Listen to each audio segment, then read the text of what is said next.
Hey nerds, I am going to do a spoiler free review of Wuthering Heights, which will be released in theaters this Friday, February 13th, on Valentine's Day Eve.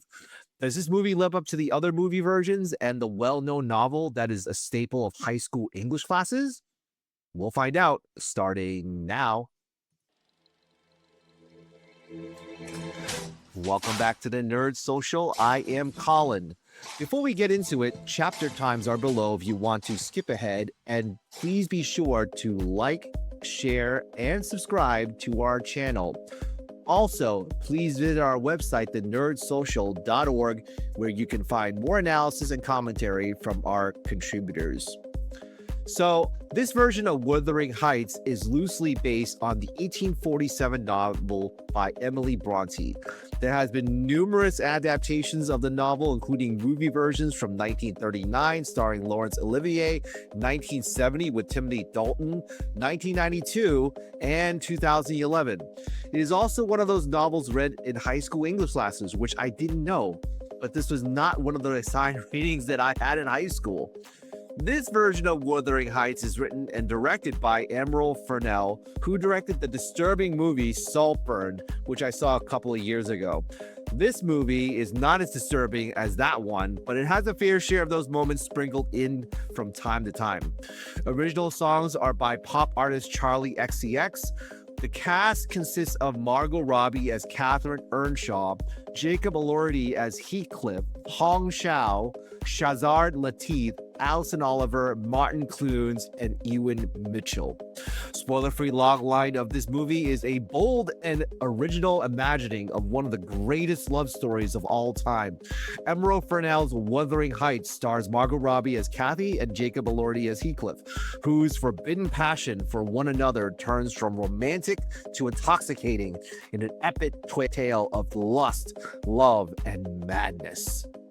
So my spoiler-free thoughts on this movie is the costumes they gave Margot Robbie were stunning and exquisite. She really wore them well. However, I just feel that she's way too beautiful to portray Catherine. I just felt that she was a bit out of place in the dingy and filthy Wuthering Heights, which is the name of the place where they live.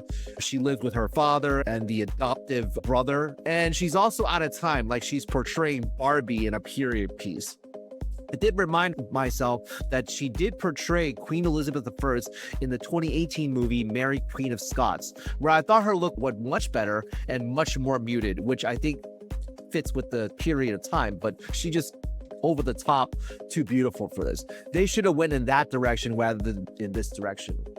Jacob Elordi was okay as Heathcliff, though some of what I said was disturbing in the movie emanated from his character. Like Dracula, if he wasn't that handsome, would a woman really put up with his toxicity? I don't really know. But it's the same type of complaints that I had about Dracula's of toxic masculinity. The setting, especially at the palace, pops and leaves a mark, as well as the camera angles that Fennell chooses really stand out even after I watched it on Monday. There's definitely one that's very disturbing with the walls. When you see it, you'll know what I mean by that. The two main side characters portrayed by Chau and Shazad Latif respectively seem nice on the outside, but when you peel the layers, you see something much darker as the sin of envy really encapsulates this movie with all of its characters. There's really no good people here. Everyone pretty much sucks except when Catherine and Heathcliff were children. I think that was a redeeming quality for the both of them.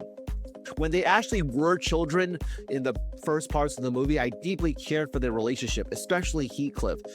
If they were as adults just as straightforward and honest with each other as they were when they were children, a lot of the headache and devious games they played with each other could have been avoided.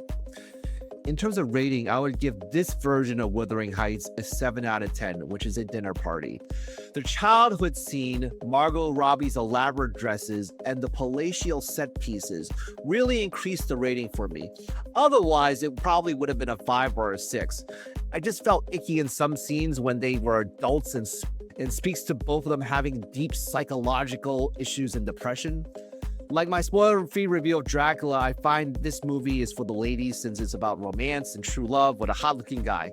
I saw a couple of women outside the theater posing in the Margot Robbie pose, like right there, There were also plenty of women at my press screening, and it was packed to the gills. It's another movie where you want to escape and feel passionate romance, even though I think Jacob Elordi and Margot Robbie don't really do it for me as a couple. I would say that this is a good streaming movie on a date night rather than a full-length theatrical feature.